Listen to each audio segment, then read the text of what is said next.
OK，大家好，我是和平老师欢迎光临。So, hello everyone, welcome to our uh, asynchronous session of Advanced Foreign Language in Mandarin.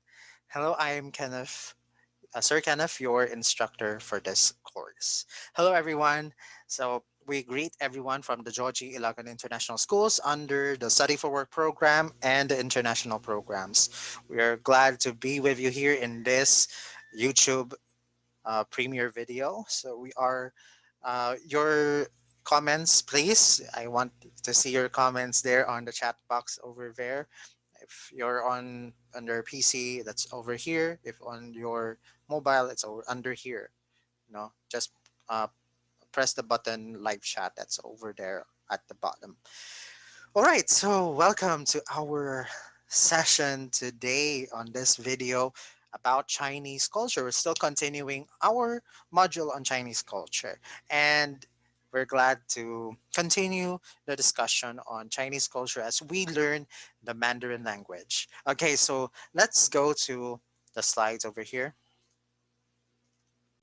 All right, so we're still on the fifth week of Advanced Foreign Language, or sixth week if you're counting, not counting the first week.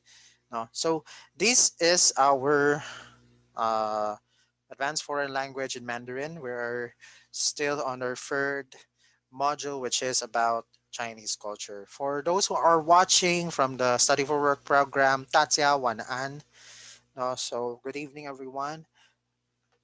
So for those who are in the international program, 大家早安. So again, for those who are watching in the morning, 大家早安. Okay, so welcome to this third session of Chinese culture. We are still continuing this topic for our third module of Advanced Foreign Language. So we have been learning a lot of vocabulary words with relation to the Chinese culture, the culture of Chinese peoples in China and other parts of the world that speak Chinese. Okay, so we're so glad to have you here again in this video at synchronous session.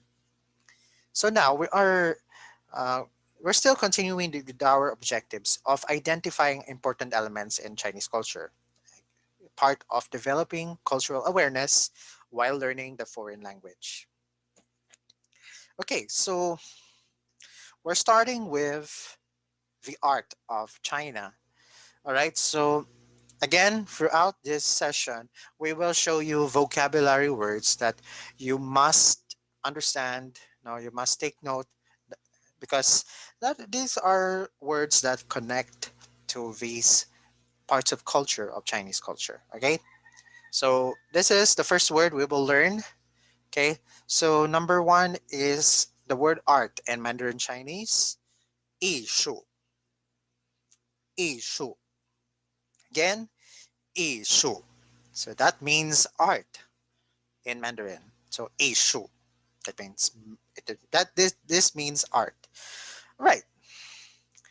Okay. So let's go to the next slides. Okay.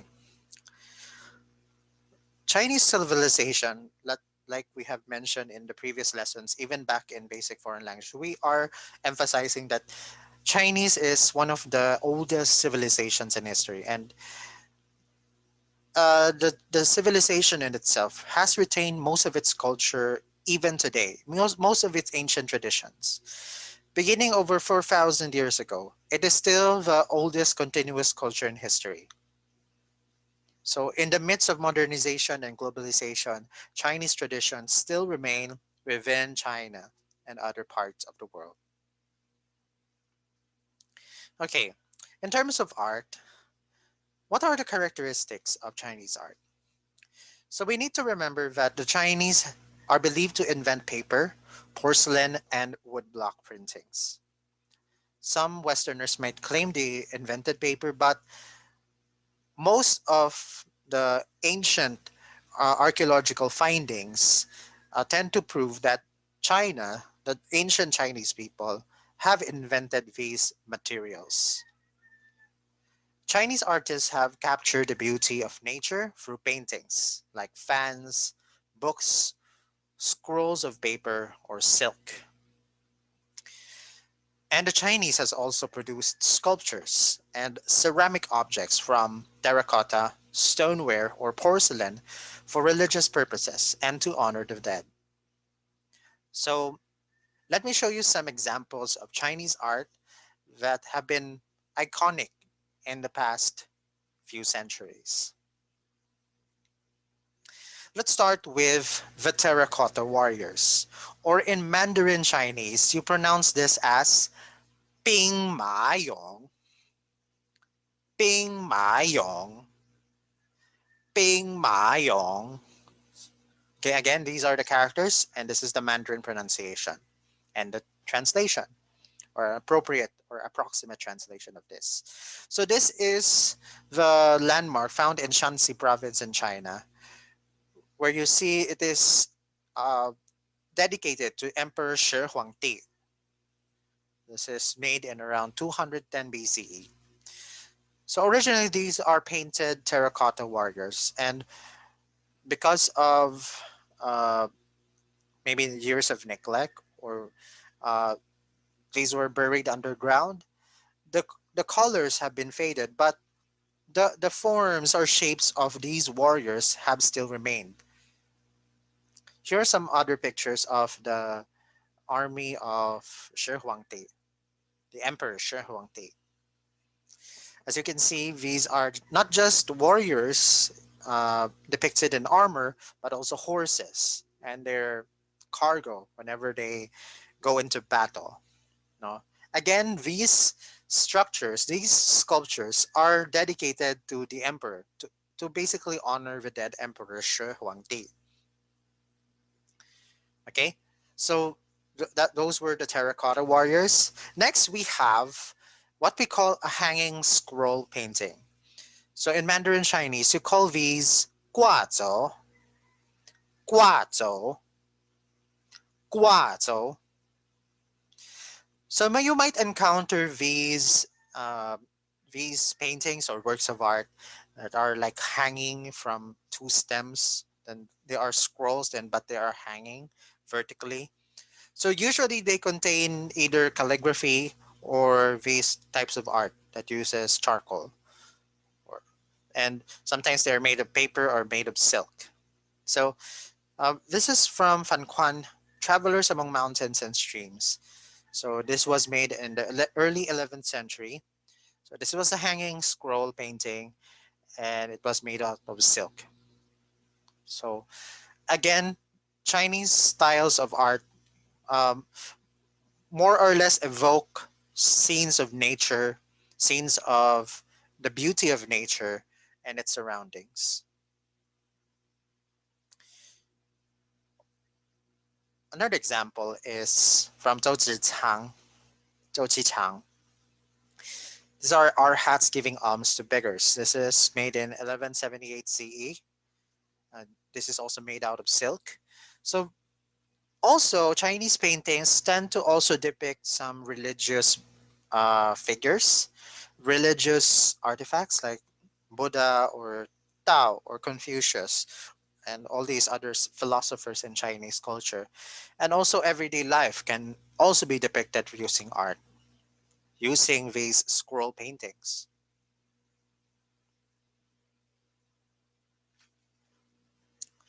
This is an example of architectural design in Chinese culture. So one example is Fo Guangsi. So that is how you pronounce it, Fo Guangsi. So this literally means temple of Buddha's light. So this is a Buddhist temple found in Yingxian in China, around north of Beijing. This was constructed in around 1056 CE. This is one of the oldest structures made of wood around the world. So this is found in China. And Chinese architecture really has empowered many of these archaeologists and historians to observe why are these patterns are dominant in Chinese architecture.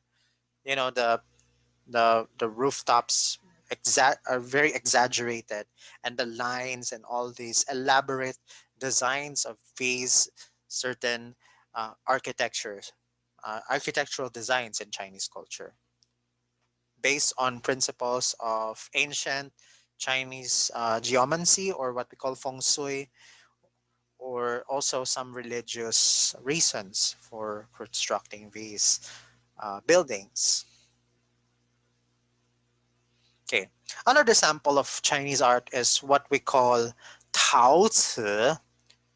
Tao Ci. Tao Ci. That this means ceramic or porcelain.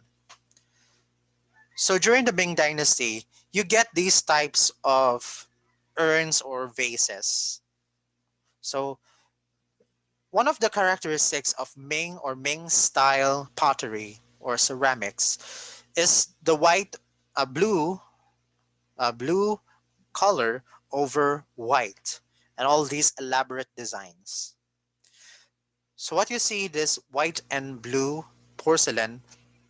So this was made in the Ming Dynasty around 1426 to 1435. So it was painted in underglazed blue. The one beside it, the one in brown, is called the Meiping vase. This is stoneware made around 960 to 1127 CE. This uses Tizhou type with scravio decoration. So this is probably influenced by Western uh, Stragafio, uh, which is popular in Southern Europe. So this is just an effect of the trade, no, the European trading, uh, due to the Silk Road. No, if you are familiar with the Silk Road in world history, the Silk Road goes from Europe up to China. So those are some of the arts of China. Now, let's proceed to the music of China. Okay, so in Chinese, you call music in yue, in yue, in yue. So that is the Chinese word for music in Mandarin Chinese. In yue. Okay, so in this part of this presentation, I want to show you some of the traditions of Chinese music, and also performing arts later on, and also some samples of musical instruments, traditional Chinese instruments. Let's see some of those terms here. Okay, just a quick overview. The Chinese culture has a long musical tradition. No, so it depends on memorization, repetition, realization, and embellishment. No, in Chinese music, it's really more of very embellished forms of music. No, much of the Chinese music today and many of its instruments derive from interactions with numerous minorities over 1,000 years, and their music further developed into standard repertoires. As you will see later on, each of these instruments in Chinese music, you will see how Chinese music became known as one of the most appreciated uh, music styles around the world. Okay, one of the Chinese musical traditions is what we call Jingju. Jingju. Jingju. Okay, that's how you pronounce this word. Okay, so this literally means capital theater or Beijing Opera or Peking Opera. This is the main type of Chinese popular musical theater that first emerged in Beijing in the late 18th century. And today, this has been spread around the world across many cultures across the world. And say, for example, in Singapore, you can watch Beijing Opera happen in Singapore's Chinatown, and there is a theater in Singapore dedicated to Jingchu or Beijing Opera.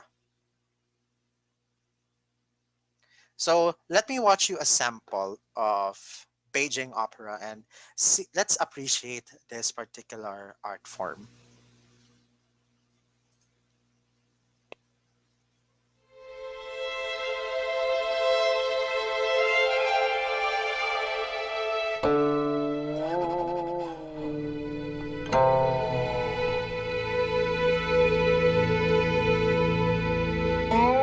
京剧，京剧，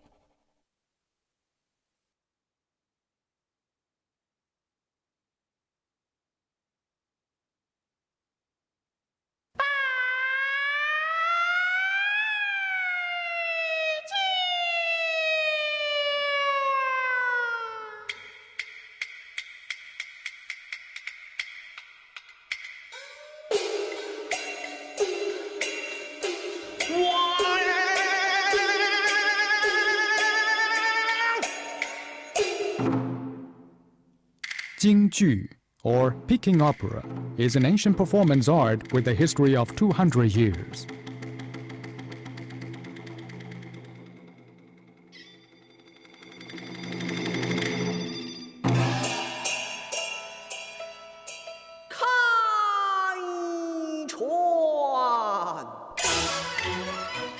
Jingju has four kinds of roles, according to different identities and personalities.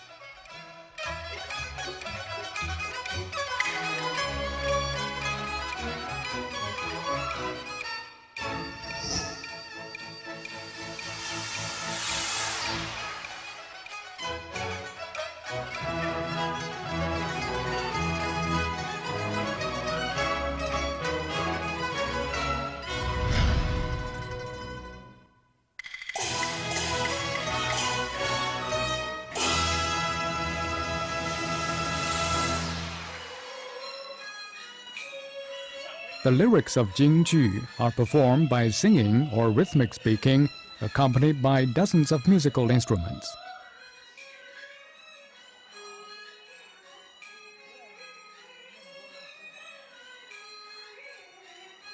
Now, Jingju still enchants many Chinese people and foreigners with its unique charm.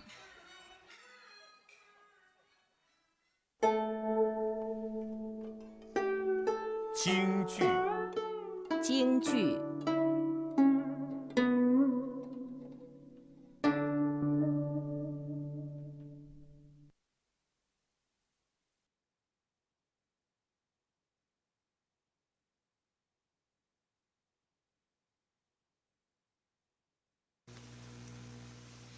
Okay, so that is a sample of Beijing Opera. Okay, so you can watch a lot of videos of Beijing Opera and some of these are very, very traditionally Chinese, and it's really engaging to watch these characters, these four kinds of characters in Beijing Opera. So you can really identify each of these characters of Beijing Opera by their makeup, by their costumes. Yeah. So we will move on to our next slide about Chinese musical traditions. Okay, so let's talk about musical instruments in Chinese culture. So I'll just give out five of these traditional musical instruments of China. First is what we call the jinghu. Jinghu. Jinghu. Literally, it means capital fiddle or Beijing fiddle. It's a two-stringed spiked fiddle which is a primary musical instrument in Jingju or Beijing Opera. So this is like a violin. It's comes from a family of different instruments under the hu or the like fiddles or violins in Chinese culture. And I want you to hear a sample. This won't take long. I'll just stop at a certain point. No. So let's start with this example.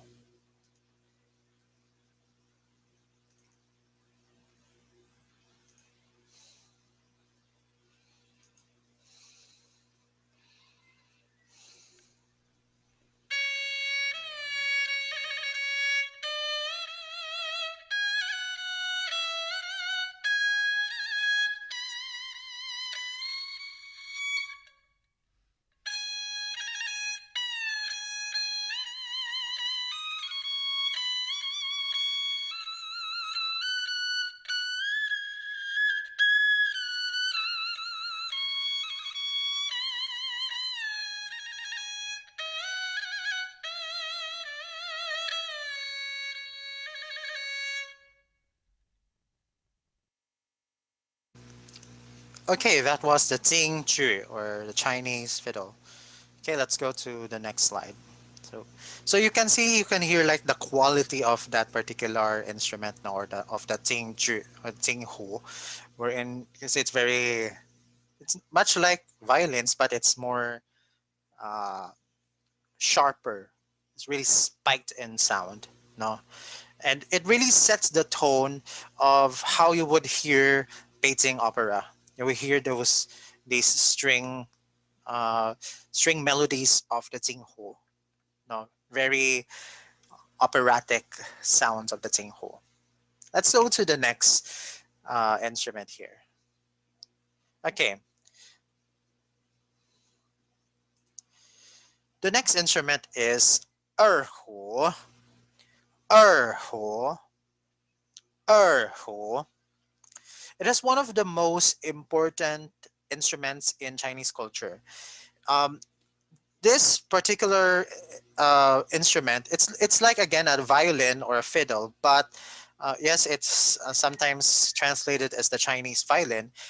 No, and it is important. It is an important instrument in folk performances. No, especially in uh, events that are gatherings. No, and this particular instrument has this very mystical quality.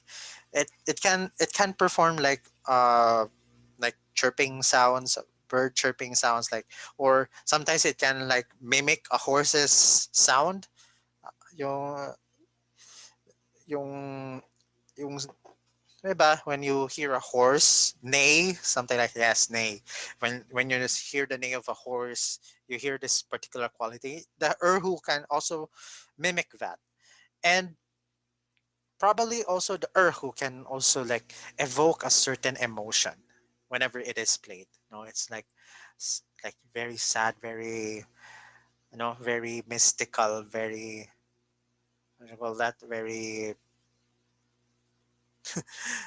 very, very melancholic at sometimes. No, so I want you to listen to this a sample of the erhu. So I might cut this short. This is a little longer somehow. Let's watch this.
That is the chin, or or a zither in Chinese culture. That is uh, more like sometimes you can pluck it or use like sticks to play this. Again, this is chin. Chin is a zither.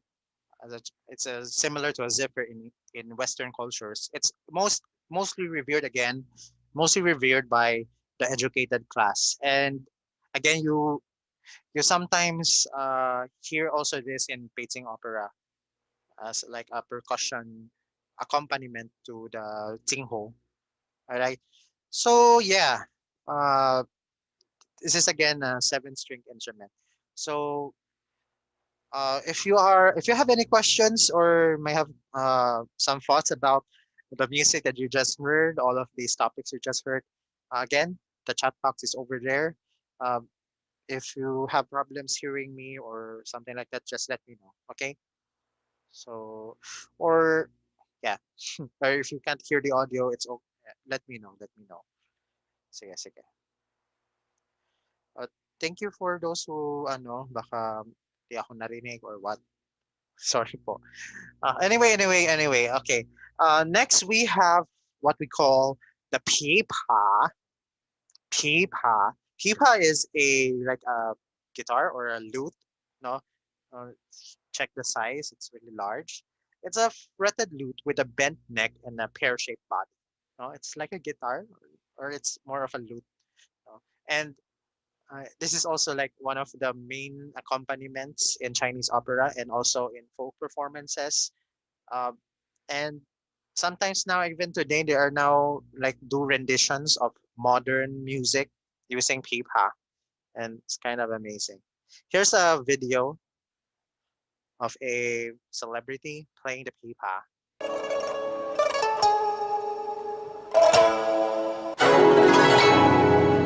That's the zither. This is the chin. That was the chin also that was played on this video. That's a modern violin.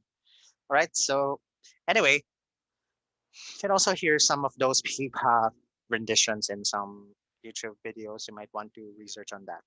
Right? Okay, let me proceed to another instrument. I think this is the last one I will show you. This is the 笛子.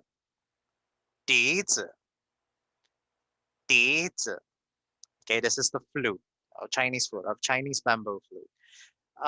This flute has six holes, a mouth hole, and another hole covered by a thin membrane that vibrates to give that instrument a really very kind of like a very sharper sound than a uh, than a flute used by Western traditions. No? So allow me to uh, show you a sample of the 笛子. This is sample music. This was performed by. Let me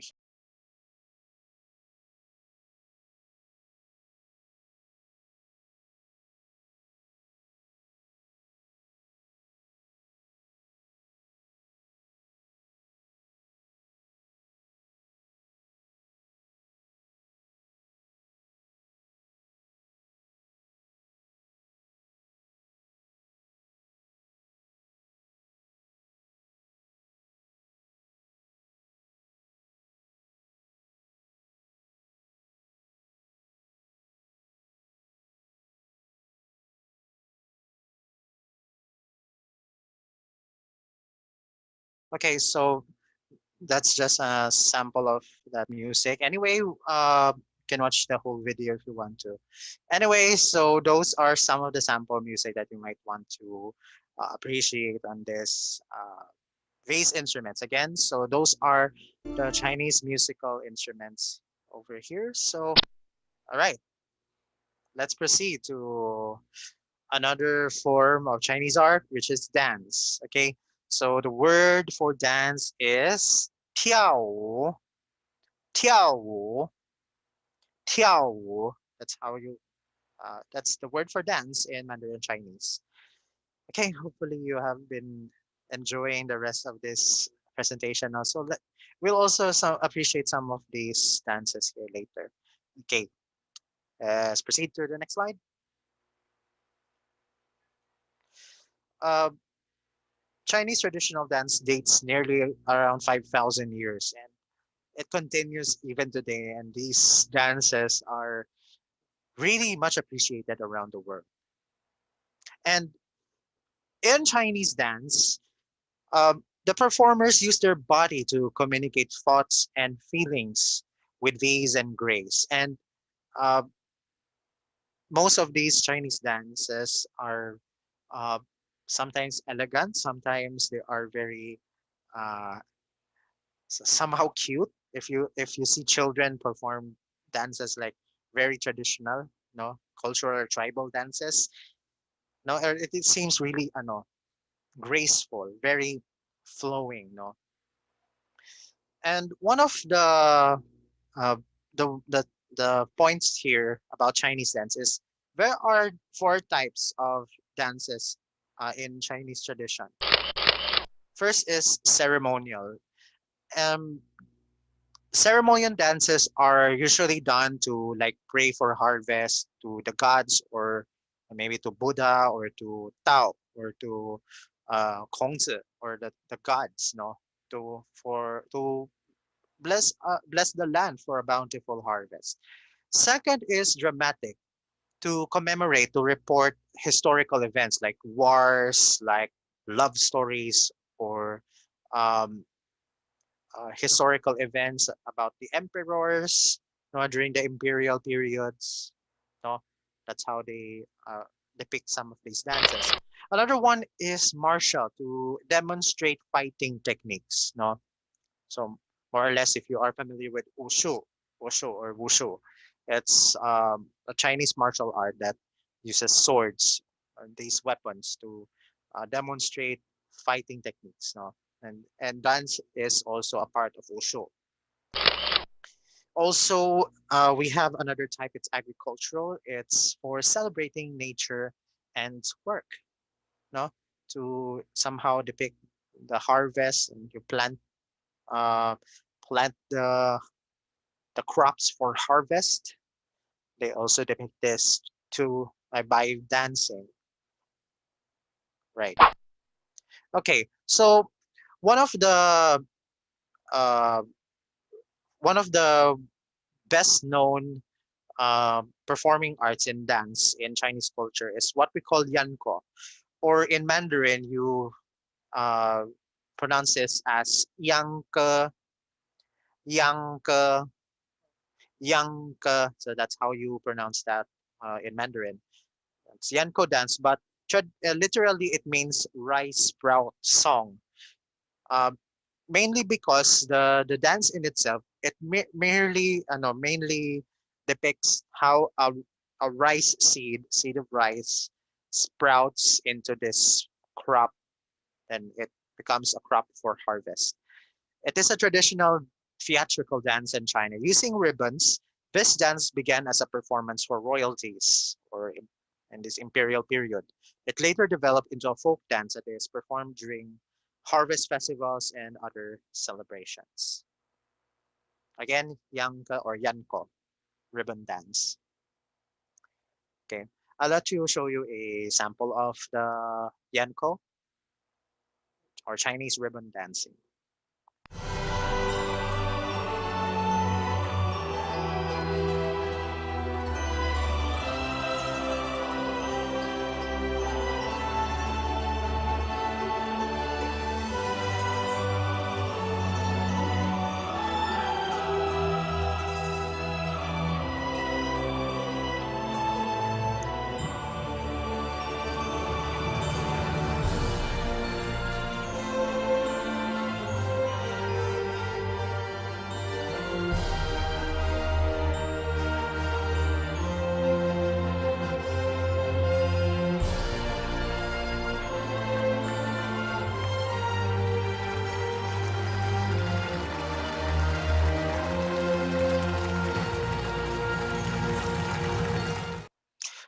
Okay, that is a Yanko or uh, Yanko dancing.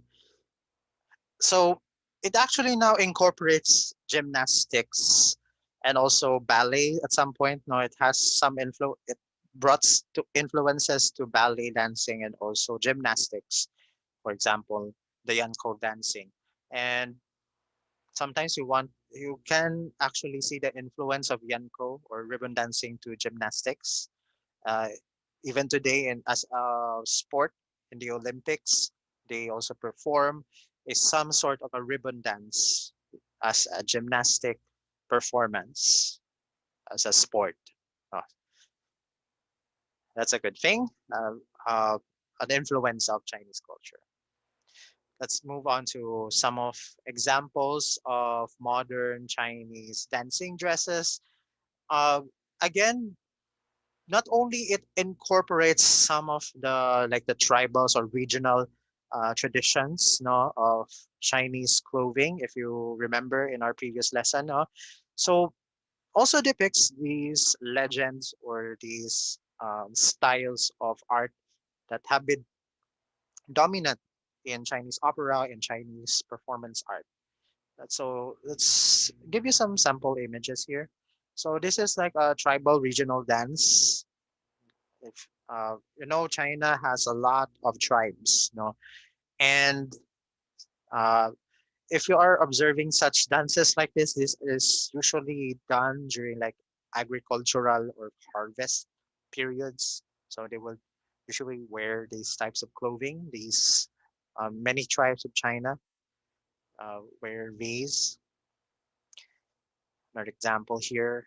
Okay, so these are incorporating folk traditions, and martial arts because they also use like weaponry as a depiction of um, legends or folk stories of Chinese culture. Other examples, many of like acrobatic forms of Chinese dances are also seen in these performances, And what what what would you appreciate in these performances? No, these are just a very good example of how Chinese uh, performance art is appreciated around the world because they incorporate very like daring acrobatic stunts somehow, and also very graceful and flowing uh, and very structural ang pagka-itsura ng mga sayaw ng mga Chinese peoples. Okay, so okay, one of the very famous dance troupes around the world, is the Cloud Gate Dance Troupe. I think they're based in the U.S., but also performs also in Beijing. They perform in several countries worldwide and considered one of the most representative modern Chinese dance groups. And uh, this particular dance troupe, like it's like somehow like a uh, ballet company. If you compare it to a westernized dance troupe, no, they're very they're very good at their skill. And if you want to watch some of their videos, you can search for it on YouTube. I don't want to show this because maybe we might be stricken by copyright in publishing their videos here. So anyway, thank you so much for staying with me in this video. So yes, we are done with our lesson in this video. So thank you so much, everyone. We appreciate your time. For all of our students from the Georgie Ilaga International School, we're glad to have you here again. So hope to see you again on our next video. Thank you so much and 谢谢大家，大家再见. Thank you so much, everyone. God bless you and see you on our next video. Bye.